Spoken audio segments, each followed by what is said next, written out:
yimɓe gonɗinɓe ɓen tawɓe ka nder julde maɓɓe ko ɓe yankiniɓe.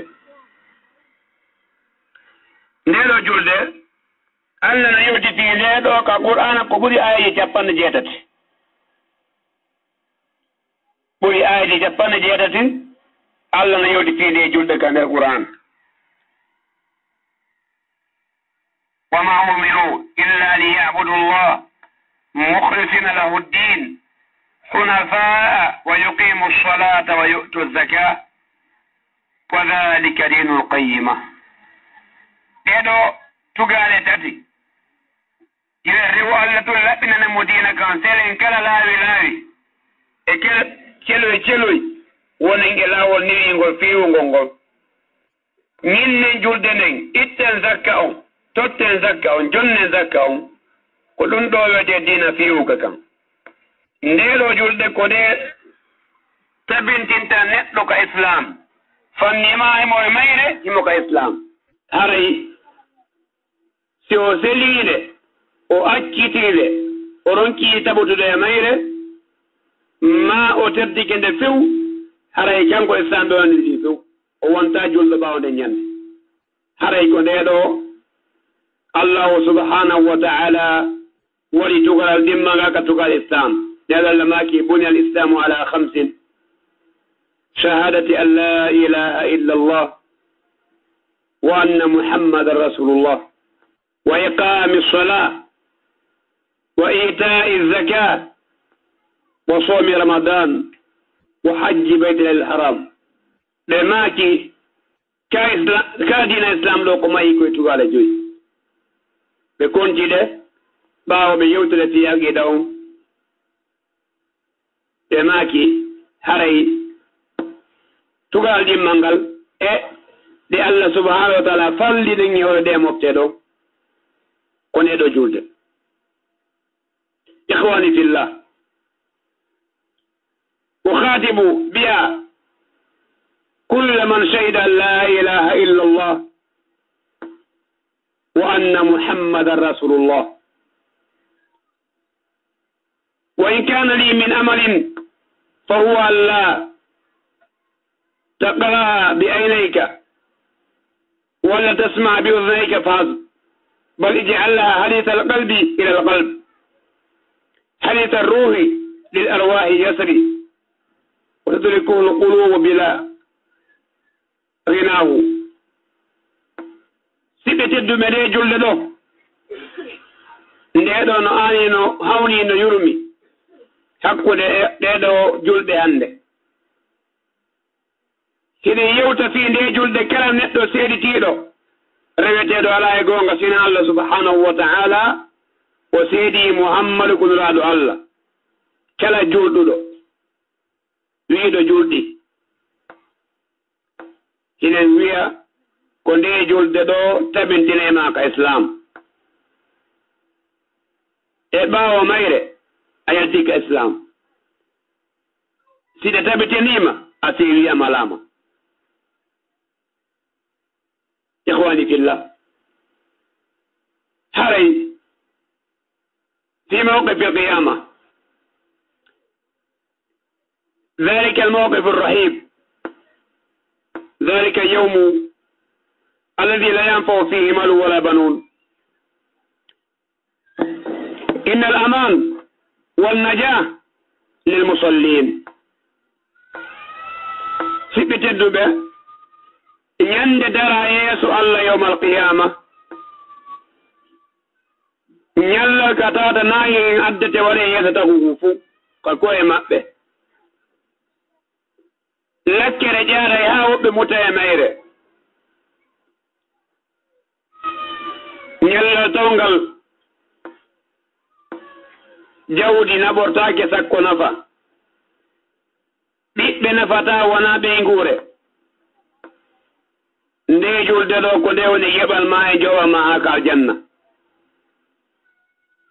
La tanso dalika ikhwani e ngal ɗo ñallal koye njallo neɗɗo juulowo ngandata ko honnum o juulanno. Allah ɗo ɗon daali قد أفلح المؤمنون الذين هم في صلاتهم خاشعون وجسفين صفات بوي أيوه باودون والذين هم على صلواتهم يحافظون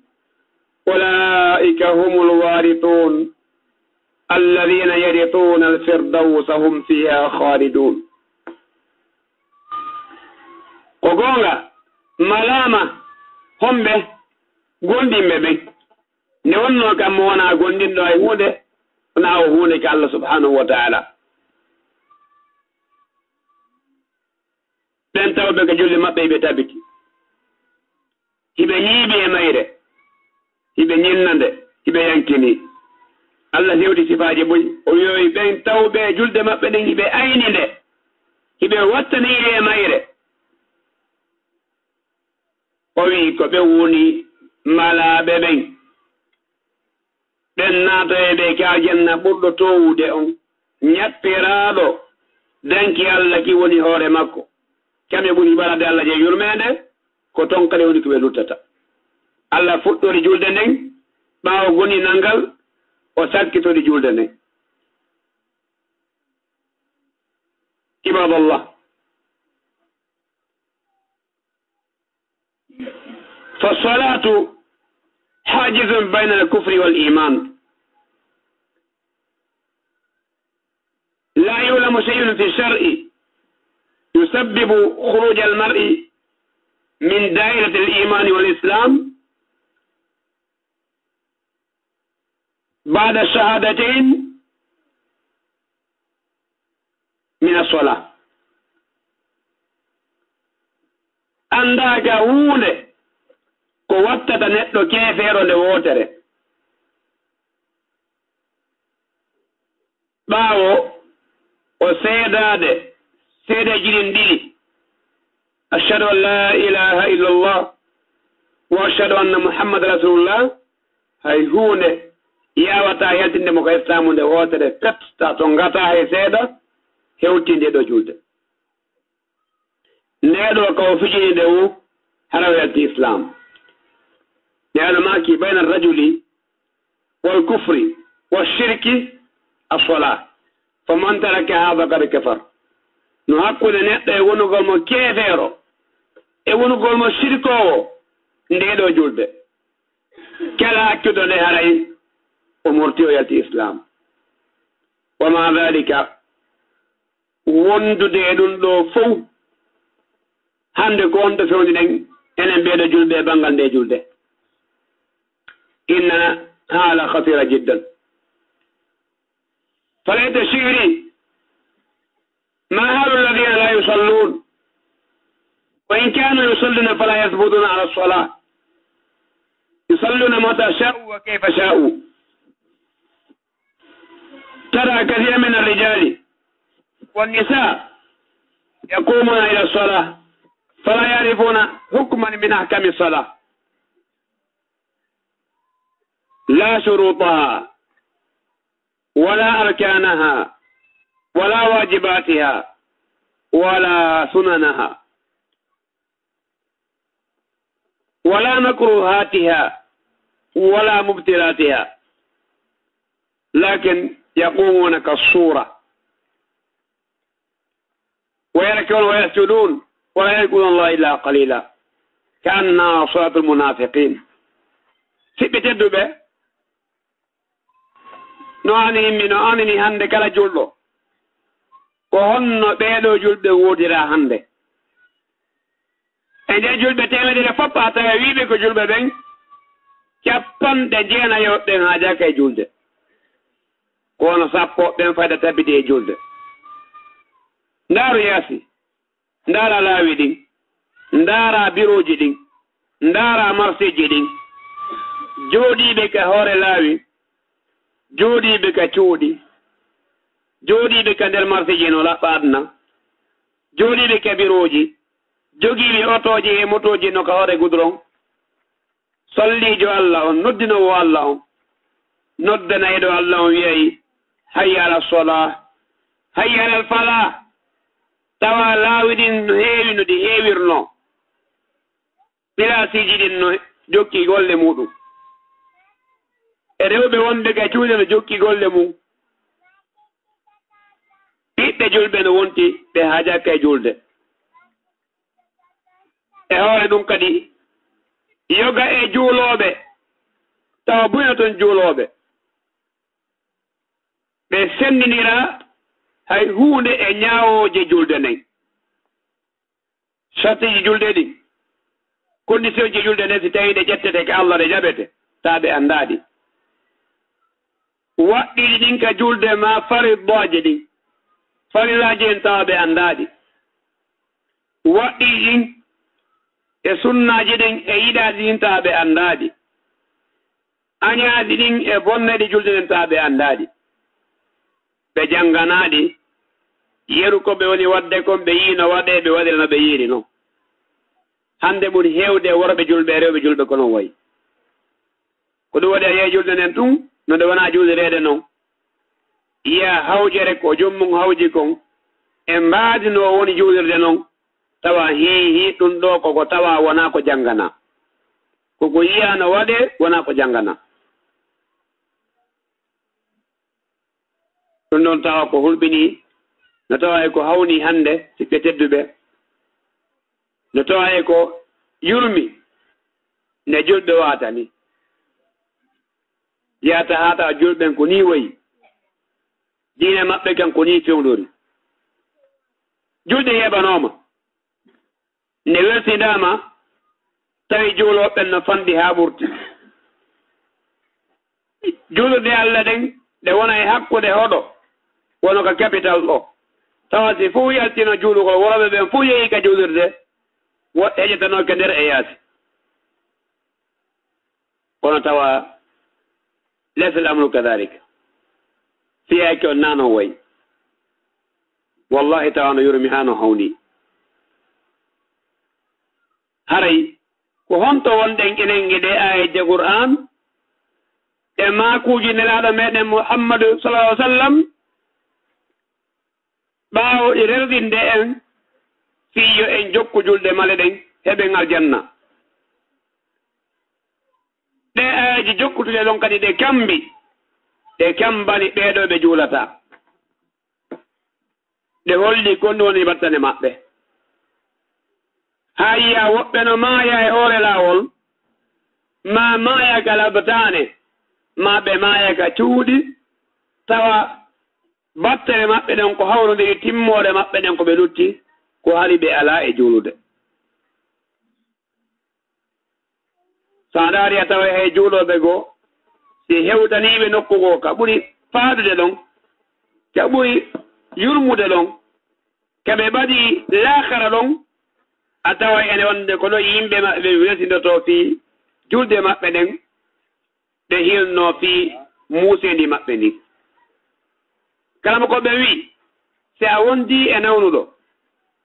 ma waɗɗo accident o tampiɗi e nawnaare nden ka suudu ma ka labtaane ma accident on tampiniimo si tawii ko gilo makko gooto seeɗa hiɗa yurmee o ko tampi o ko tampi si woni haa wattu Allah o yoni yo taw ko ya wallu mono o duurira si tawii haqqille makko ɗen bonaa simo waawi salligade wallaamo o salligoo si woota addanaamo leydi o taamo o juula si tawii Allah hoddirii yo maayo fewndo ɗon ɓay ko juulaynooɗo tawa ko maayuɗo heɓi battane moƴƴo o sakkitori ko juulde ko naawigol fewndo mo tampi fewndo o hotaa juulde o juula e on tuma aana fii museedi makko ndin hilnuɗaa ndin haa wattu Allah on feƴƴira mo tawa haqqille makko ɗen bonaa hiɗe faamude o heɓa battane mo yelaaka sabu wattu gooto si yeebanike neɗɗo si neɗɗo ronki juulande Allah fanaa tun ma alansara tun ma futuro ma geƴe ma subaka tun walla dande mo mayde hara o juulaari on no wattu o hootire noon ko Allah jom makko o hoota ka Allah tawa wattu gooto no toon mo o sali juulude kala dande mo mayete noon haray sabu kala goɗɗo ko maayi e mum ko ɗum o yimmitoto e hoore mum yawmal qiyama هذا ما صلى الله عليه وسلم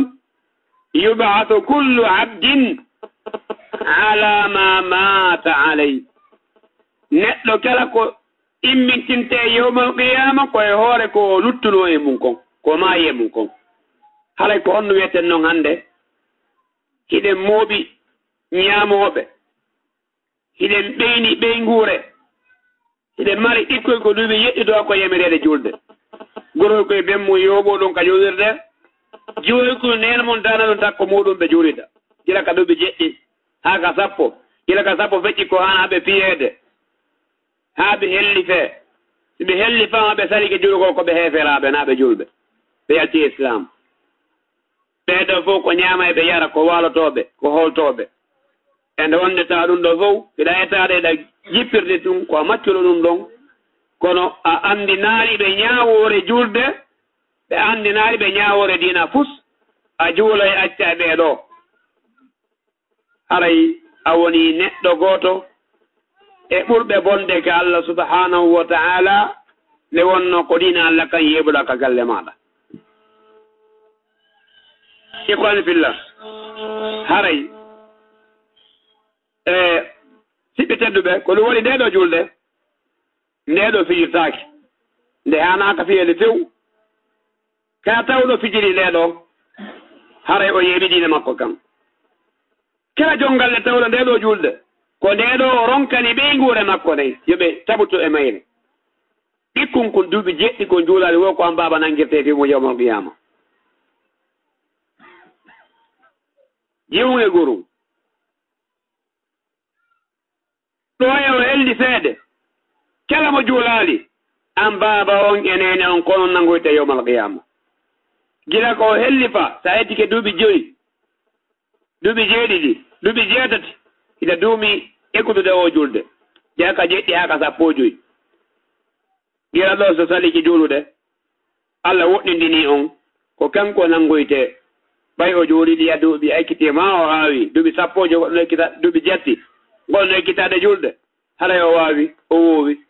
gila yeeso to si tawi o waynodiri aray ko kanko nangoyte si o waynodiri himo ka maaɗa ko paykum ma gorum ma jiwum haray ko an tigi nangoyte ko ɗum waɗi siɓɓe tedduɓe hadaran rentude moƴƴa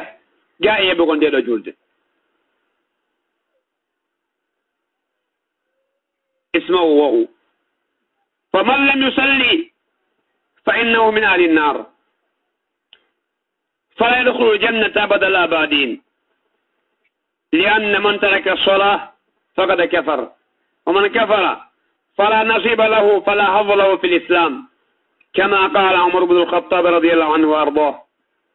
ومن ليس له حظ في الإسلام فليس له حظ في الجنة في الآخرة فلذا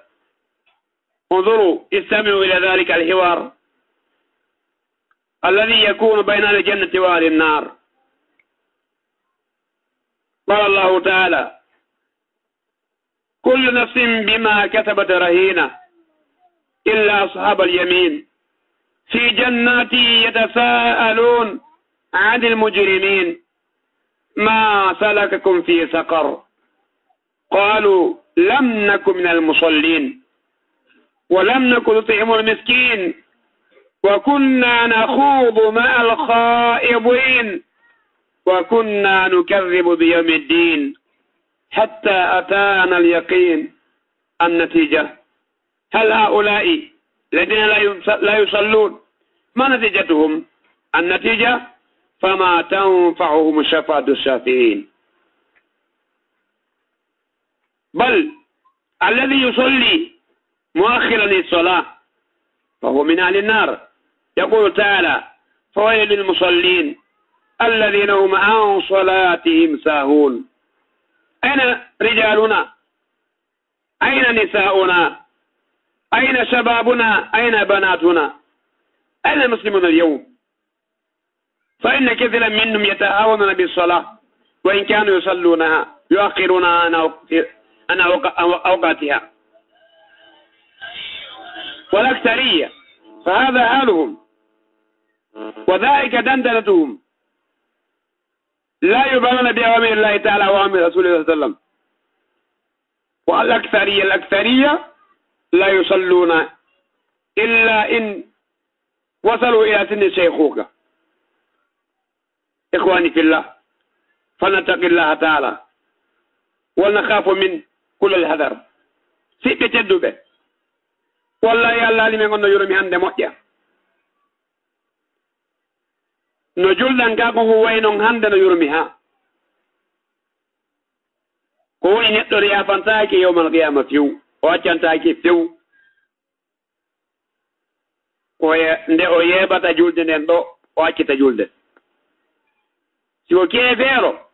no tawi ko lettoyote yawmal qiyama ko keefeero mo juulata si tawi ko julɗo wonno o acciti julde o woni keefeero si tawi ko juuleyɗo ñande o ñande kono wattu on o yeebaymo o immota ko juula wattu on ka wattu on naati ɗon o accana wattu on yalta o juula haray ko neɗɗo yiide kanko tigi e hoore makko ɗum yondeme mo juulude kono woɓɓe ƴettita wattuji ɗin hawtidira woɓɓe nennaade fala o immo juula koye won tumɓe juuli kamɓe ɓe sika gasi ko ɗum waɗi neɗɗo si acciti julde haray o maɗaake ɓe ka islam na o julɗo few ko keefeero seynamal ko ɗum makanno en ndaren ɗo allah haali nawnu ɗo si o nawni ko tamti o ko tamdi si haqqille makko ɗin no arti kon no guedata ndaran ɗo ko piiji ɗiɗo heɓay ɗo nafoore gisa seydna oumar radiallahu anhu wa ardah oɗo sahabajo nelaɗo lontinoɗo ɓe ɗimmo on ɓay ɓe feƴƴini seyna wakkiri ɓay lontike feƴƴini seydna oumar hikki ɗon kawo julnata ɗon subaka keefeero imminaɗo majusiyankejo siɗɗo si'a nen fedde yeebiinde o ari o tawi seydna oumar ka juulirde hiɓe julna subaka o tufiɓe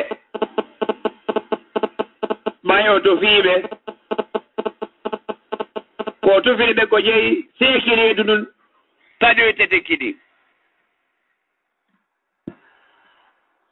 o barmini kadi 12 buyi e maɓɓe ma e woɓɓe ko hisi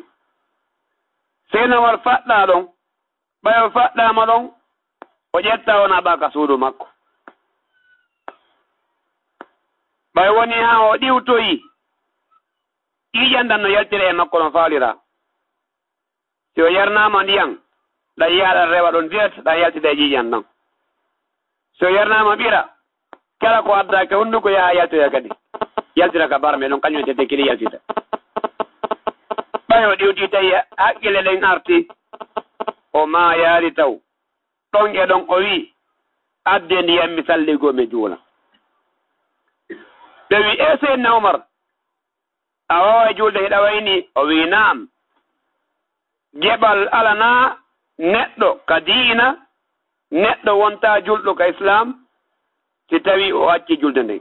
adde mi juula o juuli ɓay o juuli ka o waali ɗon imo muuse fuu no adde ndaara mo waynodira e makko ɓay o ma e woni ndaaron ɗo julɗo gorko ko honno haani hiwirde coñci muɗum pantalon ma kaftani ko Allah jonnimo kon ko honno haani dankitorde hara o ƴettaaki o naɓi hoore makko sabu coñcol ngol ɗo soodi ko ngol hoyi prix wo ma ko ngol seeri wo taw ngo wonta sabu o lettoyo si o maayi suka ko ari daari seydna oumar yurmini fokkiti seydna oumar yeƴƴiti haynimo tawi to makko man no heewti no yetti kolɓule ɗen seeɗa no suuɓi kolɓuɗe holɓudere nden o wi noddemo nodde o non o ari ɓe maaki towno coñci maɗin haa ka dow kolɓule maɗa ko ɗum waɗa e ma hulowo Allah ko ɗum kadi laɓɓinta coñci maɗin hiɓe fii maygol kono ɓe accaali oya yo yaadu e on ɗon bone ɓay wona ɓay ka yiite pantalon si yewti kolɓule gorko ma kaftane o mara joddi mum ka Allah si o tawoyi Allah sina yiite si tawi ko moñontinare waɗiri e bongugol e farsugol Allah daratamo darɗa yurmede hasbatamo hasbore newinde yafatako mo bakkatuji makko ɗi si tawi na moñontinare ko ɓaytunno welamo emo wowi Allah lettemo yeru ko daseno coñci makko ɗin ma ko jippinayno ɗiɗi kala korɓule ñaaɗo maki ma asfalal ka'bayni min al izari fa fi nnar kala coñcol gorko yewtugol kolɓule makko ɗen haray ɓaytungo yetti kolɓule ɗen kaga yite o yata coñcol gorko ja yewtata kolɓule e kadi ngol hanaka julirde singo julirama tawi julde makko nden no aña cambano jokkimo ɓaytunde o watti ɗin no yewti kolɓule makko ɗen naam seydna Omar holli en ɗo wonde mara jeɓal ka dina islamu kala hakkiɗo julde ko ɗum waɗi kala ɓe julata ɓen no juuloɓe mari aljanna ɓurɗo towude no wirɗen nanen noon ko kamɓe ɗuwoyto kala yarsi Allah subhanahu wa ta'ala ko noon kadi ɓe juulataɓe mari lette ɓurɗe hulɓinade ka Allah ko ɗum si Allah subhanahu wa ta'ala yeeti en ñande aljanna hoɗa yo Allah waɗa en hoɗoɓe ke aljanna ñande yiit ka yiite hoɗoya hoɗuɓe ke aljanna ɓen hoɗuɓe ka yiite ɓen yewtida ɓe ke aljannaji hiɓe dow ɓe ka yiiti hiɓe ka gayɗe ley ka bunkiyar ley kono ɓe ka yiide no hayno ɓe ke aljanna si Allah faalamoɓe yiwɓe ka hoynugol ɓe ka suningol ɓe ɓe toroto yimɓe aljanna ɓen e nde yo okkolɓe ndiyan ko ɓe yara yo ɓen anndutuɓe yurmina ɓe no Allah wiɗi noon suratul araf ونادى أصحاب النار أصحاب الجنة أن أفيضوا علينا من الماء أو مما رزقكم الله قالوا إن الله حرمها على الكافرين yimɓe yite ɓe nodda yimɓe aljanna ɓen min tori kewn hibbe e hoore amen ndiyan komin yara komin ɓuɓɓinora ma ñaamete ko Allah arsike hokkore men seeɗa men ñaama men tampi yimɓe aljanna ɓen jaaboɓe Allah harminani ñaamete aljanna on e ndiyan aljanna ɗan wonande yimɓe heferaɓe ɓen homɓe woni ɓen alladina ittakhadhu dinahum lahwan wa laiban wa gharratuhum alhayatu dunya ɓen tawnoɓe diina maɓɓe kan ko sama kala e fijindaru ko gimol e gamol ko musique ko film e théâtre e pese ko théâtre ko pese ko film ko gemi ko ɗum ɓe wurno e mum honto wonɗen hande la sakka ko hande Allah ali men on no yurmi sabu ɗuuɗi e men hande siɓɓe tedduɓe ko ɗuuɗi e meɗen diina mum kan yimɓe men ɗuuɗuɓe diina mum kan Allah e maɓɓe on hande ko gimi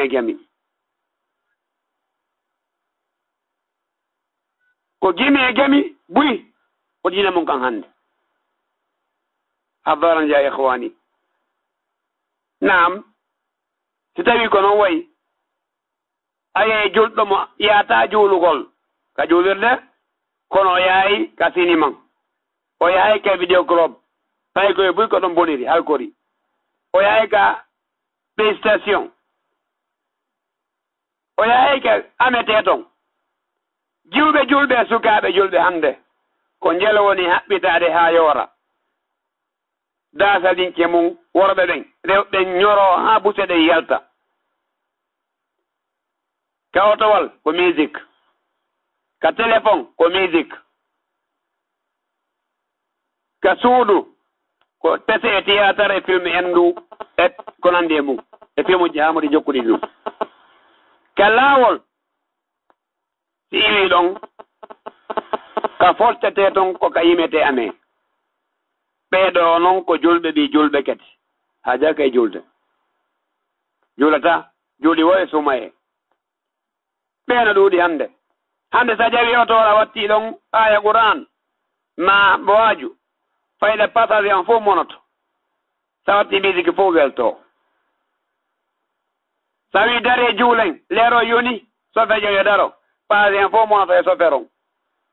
ɓe seetina ko wiɗa e dare juule ko honto islam o woni sa e fokkiɗiɗo voyage hande setteyagal tawa ila aani sabu piiji ɗiɗi ala nun ɗum ko honno juulirta wattuji ɗin sabu ko heɓɓan ka wiya yo ñaami o juulora sen aɗo sofere ɓen wonamo kala jaɓata darade passage on kan kadi yiɗa fo no wiya may interdit wata tongo en ɗo wata en tongo ɗo en juulo e après en juulo e on tuma ɗo ko Allah ali juulo e boyi wiɓe juulay go tawa ko julɓe ɗiɗi hara yiɗa aani ko honno noppi maɗin e ɓerne maɗen daɗirta est ce que a ƴawa e oto ya ha ka yata toon hande tawa na jeygal tawa heɗaki musique debbo fiilakima walaki e hoorema ñoƴƴuma ƴiƴodirɗa e noppa ha yewtoya ka yata toon gorko ñoƴƴanima sonnaji on fiilakima ɗum no alana en faydande no metti fi no hawni no yurmi musique woni ñamete e njaram woni lekki wula ka cuuɗi tiyatarji e peseji e filmuji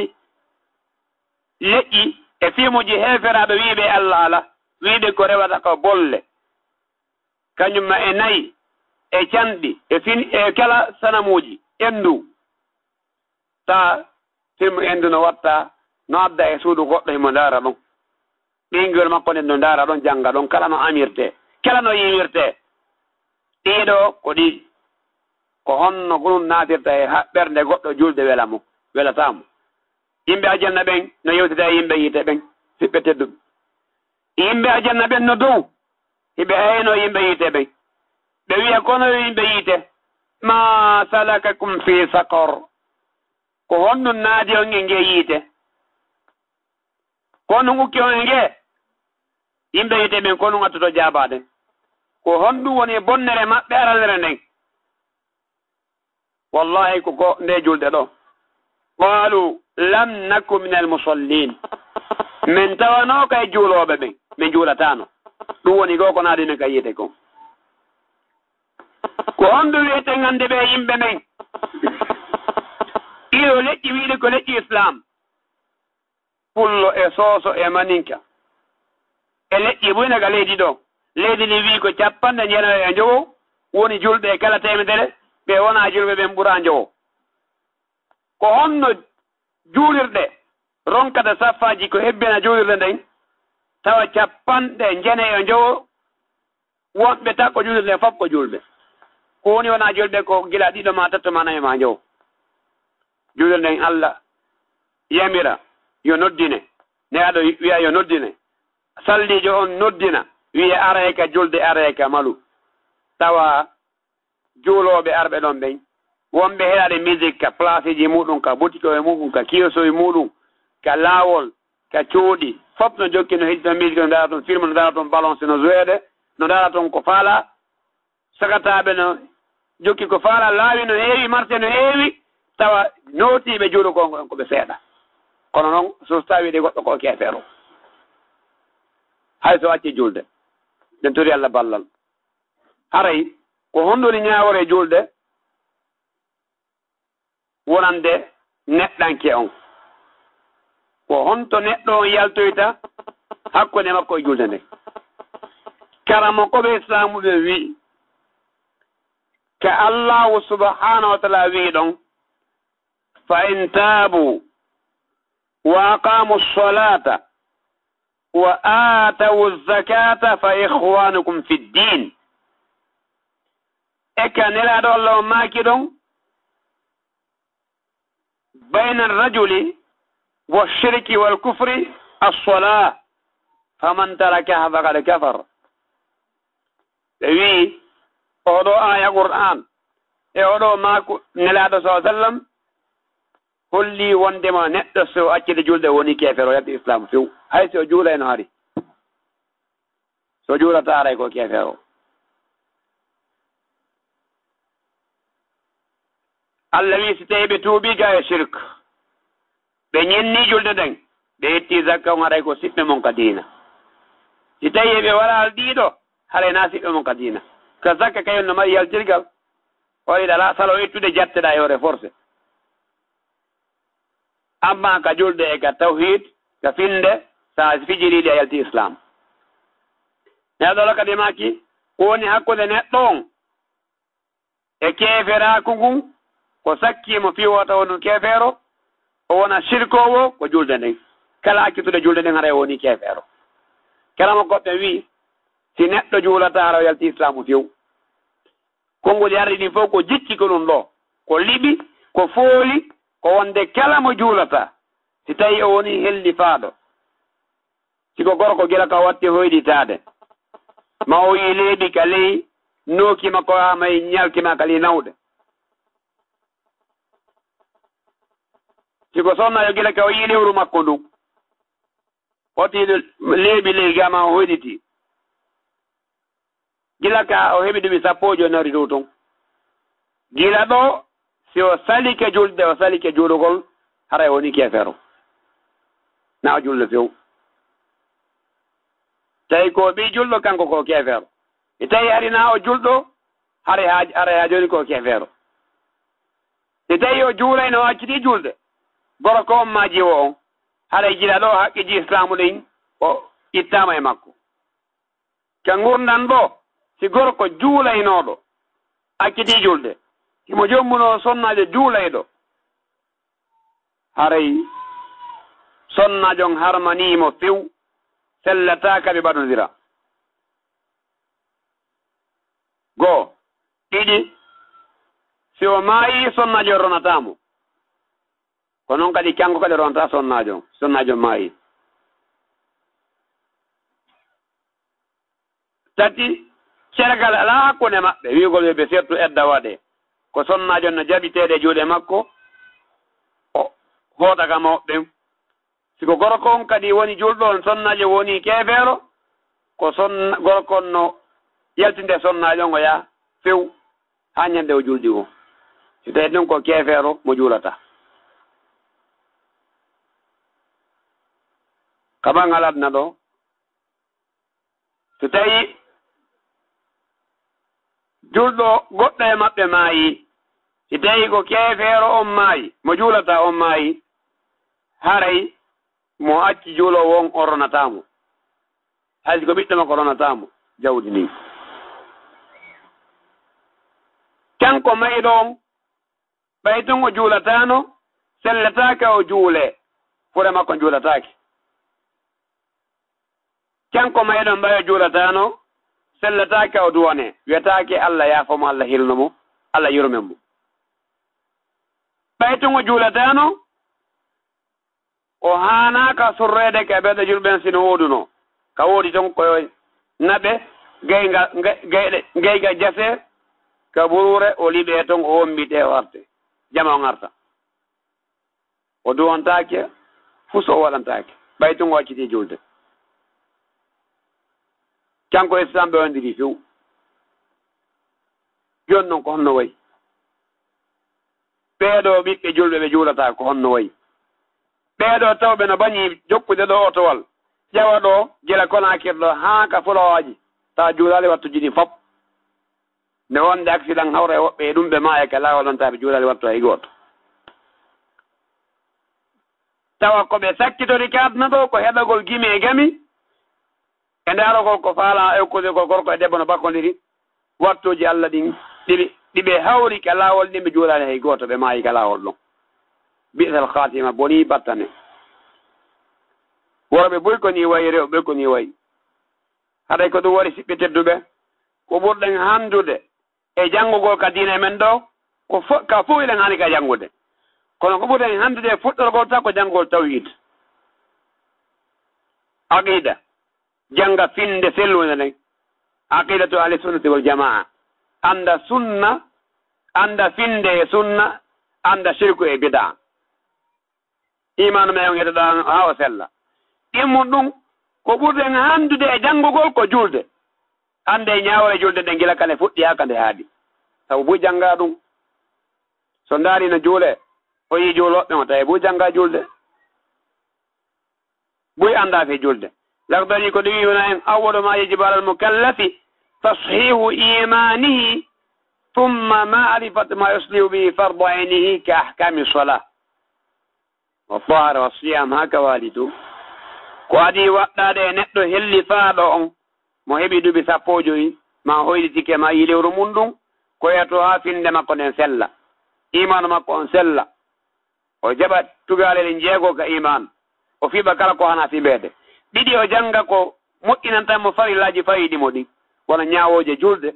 ñawoje laaɓal ñawoje korka buy hande anda ɗum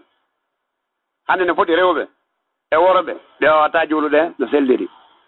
ɓe wawata ɓornade ɓornateɗi juulirdi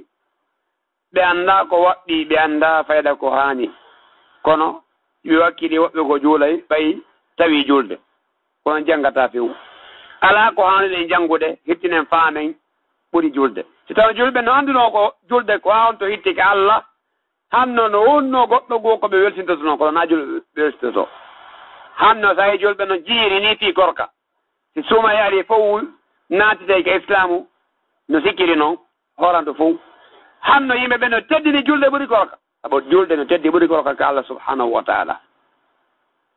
kono sabu angal andugol ngol majjere nden watti yimɓe ɓen ɓe yawtike ɓe fanɗini fi julde ɓe yeebi julde ɓe wuuri ɗo e gurdam mere sukaaɓe ɗuuɗuɓe e jiwɓe ɗuuɗuɓe haa nayewu ara e woɓɓe goo eɓɓe ko si nawyi e ɓiɗuɓi capanɗe joyi tuuba noon watta juulude woɓɓe immo inna ko yoɓu noon ko juulana kon ko woni suka ko woni jiwo tawi ko woni mere a wi a jokkitay ko laawino a wi a addani lekki mo mayɗo mo addani fure lekki tawi ko yo lekki ki ñawdor koye fure o ñawdire lekki kin haɗa woni mere lekki ko addante ko nawnuɗo fi yo heɓɓagol mo silajal no lutti hara o ma yaali fonto ɗon ɓandu ɗum iwa ko musata kon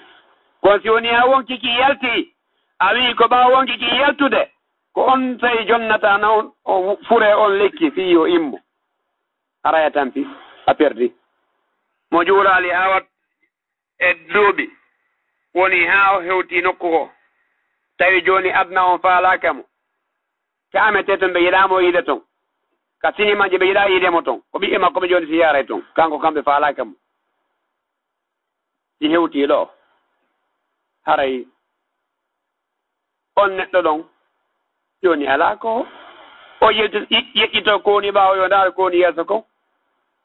o andi wondema tigi tigi on adna makko on ka fewtiɗo joni hawniki ko ɗum waɗi yoɓoɓe julde ɓen woɓɓe hay suuma eta sino juulede ɓe yoɓude sengo tawa ɓe yoɓide ala sengo ɓe ko yimɓe perduɓe majjuɓe hina ɗum ko ya tabude julde nden gila ka annduɗa ɗon gila ka duuɓi jeɗɗi ekkito mawmaɓe yo daroye ɗum gila ka helli faɗa tabutu e julde tawa na ɓe forceɗa si juula ko taw kala ko watta si wattu Allah yoni a hawki ɗum ɗon a wallini a aranayi ɗum après kono ko a juula taw ɗum tori Allah subhanahu wa ta'ala yo artir julɓe ɓen faade islam yo artir julɓe ɓen o faamina ɓe kaɗoɗina islam ɓe fuɗɗora ka fuɗɗorte ɗon ɓe fuɗɗora ka tawhid ka iman ɓe hikkina ka julde ɓe jokka ka zakka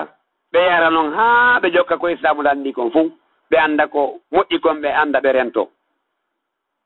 haray hande ko ɗum ɗo wonno jonde men nden